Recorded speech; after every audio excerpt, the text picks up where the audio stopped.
Okay, good morning everyone. Thank you for being here.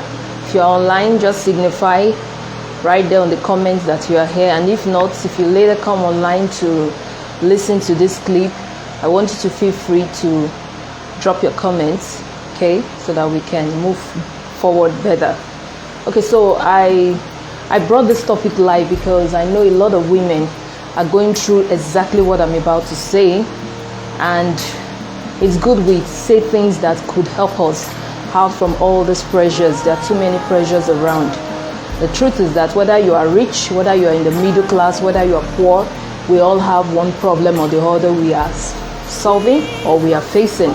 It's just life. Not until we close our eyes and lay to rest, we just keep doing this. It's normal. But some people still find it very surprising. Oh, why am I going through this? Why these pressures? And some couldn't manage it. Some end up doing drastic things, Some just end up doing drastic things that they end up regretting. Some even don't live to tell the regrets. So this is the reason why I'm going to share this. A friend of mine, a woman like me, come to me and share her pain. And thank God we are able to rub minds and we brought solution. And so I told her, I said, I'm going to share this out there to people who might be going through the same thing and how they can manage the stress. And she said, no problem, but I'm not going to mention name, so please bear that with me. So, all right, what is the issue about? She came crying that she needed help financially so that she can register her son for the J1 class. And I said, okay, that's nice. So she's going around looking for money, trying to borrow money. The word in quote, borrow. So enough of borrowing, please, my people. Enough. If you're a mother, if you're a father, enough of borrowing. Let's face reality and see how we can manage ourselves. That's the reason why I'm here. And she was going around looking for how to borrow and borrow and borrow. And she said she already has some debt, some debt already pending. She has not settled there. And now she wants to borrow again because the son needs to be in JSS 1. And the child in question is still going to write common entrance. She hasn't even, the boy hasn't written the common entrance. So, but after common entrance, you have to start making plans this year for the child to be in J1 by September. So I said, okay, fine. And she said she's not even seeing any means of how that money will come out, okay? That is number 2, belittling faith, because we still have enough months ahead. Nothing God cannot do. There is nothing impossible that He cannot do. And even while I kept telling her there is nothing impossible that God cannot do, I still see this thought in her that no, I'm talking about reality. You are talking about magic. You are talking about faith that I don't have right now. And so when I saw that she's far away from my level, I had to come down to her level. I said, okay, let's give solution to this problem. The first thing is that, number 1, you are already speaking as against September that is not yet around. But I'm going to relate with you as if September is here and you don't have any means of how that child is going to enter into J1. So this is what you're supposed to do, which someone also gave that advice some years ago to me, and I'm going to leave that way. But I know, God has better plans for us. He has always been doing that with me. Personally, myself, I'm a testimony. I said, but I'm going to relate with you because you right now, you don't want to hear those kind of words like faith that is like magic. So you is a magic, and you don't want magic, so you want it real. And I said, okay, this is what you're going to do. And this is where I'm going. Enough of borrowing. Enough mothers, enough fathers, especially mothers, enough putting yourself in pressure. Why? If your child is in basic 5 and is going to write common entrance, in our time, we do have primary 6, But right now, the school educational board, a lot of schools don't have primary 6, they only have 5, okay? And the child is to move to J1. Now, this is it. You don't have the money. Your child is supposed to be in J1 September. You really know you don't have the money, you don't know how to raise it.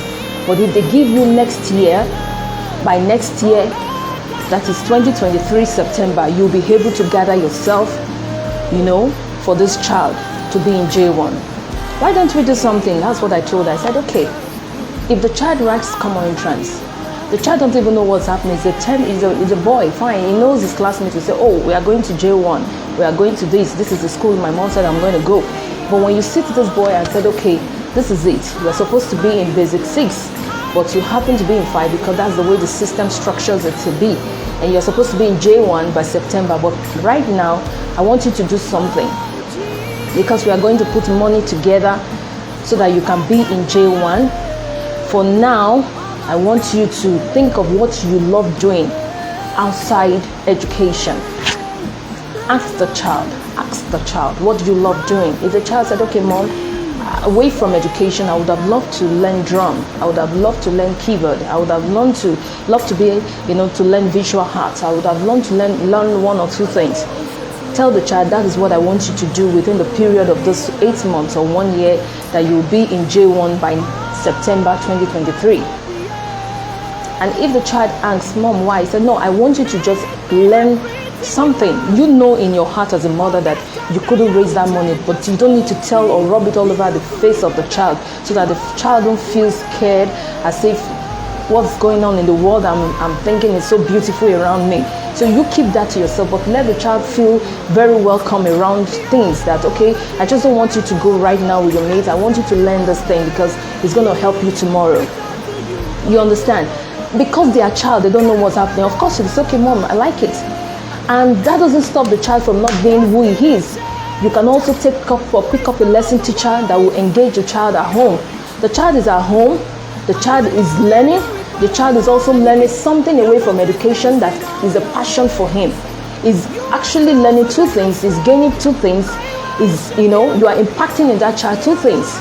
And when September comes and the other children, they've gone to resume, this child is doing what you have introduced to him or her doing. Okay, and while you, the mother or the father, you are running to see that before 2023 September, you are able to gather that money conveniently. That's what I'm trying to say, not borrowing, because too many borrowings, too many debts, and we are all there. People are going through pressures, people are going through weight. Sometimes some couldn't even manage it and they end up killing themselves. Some parents will end up drinking poison, leaving the child to this wicked world helpless. So why all those pressures? So why you wait till 2023 when you are planning for this child? You understand, conveniently trying to gather up money, trying to see what you can do to raise that money, maybe up to 200,000 or 150 or whatever the school is demanding. The child is doing 2 things. He's doing home lesson to refresh his brain for JSS, scheme of works.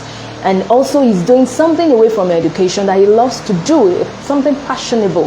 He's doing it. He's gaining these 2 experience even more than what the student, his own co-mates, could not even achieve at the moment. And when 2023 comes, and when 2023 is around the corner, you have the money in stock. You can now easily go to school where you feel your child will learn, where you love him or her to be, and pay the money at your own ease. Now, that one thing I want us to know is that these 2 things. One thing is that it doesn't stop the child from whatever God has said about that child. Have you not seen in our time, some parents rush our children? I remember then some of our parents' friends, they rush their children. Some even pick the child from basic 3 and transfer the child to basic 5 because the child is intelligent. They run around. But today, some of us, you can see some of those children who parents do things conveniently for them, or they rush their education. In the economy we are in today, some of them you can't even tell where they are. Some are not doing fine. And you felt then that they were ahead of you. You were feeling bad that, my mates ran ahead of me. But today everybody is just like, some of them, it's only few out of 50 that comes out, doing well. Many of them are still like trying to struggle. So at the end, if you sit down, you take statistics, you know that it's just God. Literally, really, it's just God in everything. So it's not about who get there first, who started the race first, who is at the middle first, who got to the finish line first. It's all about what God says about you, or what destiny says about you. The road you pass through to your destiny doesn't count. It doesn't tell your tomorrow. But the only thing about life is whatever destiny you have is going to play and it's going to come true. So please, mothers, stop putting weight on yourself because you want to be like other parents, or you are measuring yourself with other parents who are opportune. You want to kill yourself. My child must be in J1, and so you want to borrow, you want to do things that you shouldn't do. You will just kill yourself before your time. If you kill yourself, The children will still live their life. It will be so pathetic that when they become somebody tomorrow, you are nowhere to be found. So please, apart from your own natural death that has been attached to your destiny, don't let anybody or situation cut you off just short like that because of pressure. So I hope I'm speaking to somebody and I'm making sense here. Relax your mind. And when the child even goes to JSS J1 by 2023, don't be surprised. His mates are in J2, fine, he's in J1. Okay, they are a class ahead of him. But while they are in SS1, your child is good and brilliant, it can pick up on NECO, WAEC, or GC. And it just, at the end, might just pass all the results and decide that, okay, I don't want to finish 2, I don't want to finish SS2, I don't want to finish SS3, I just want to go straight to a uni. Maybe he writes the JAM and he passes. So what's the big deal? That he didn't enter on time, or that you planned his life for him. So the major thing is, let's plan our children's life. And when we are doing that, let's don't get ourselves worked out. If you approach 1 or 2 people who you feel that they can understand with you, they are God-fearing, or they are loving, they are understanding, you've told them about your situation and they couldn't help you out, please stop there.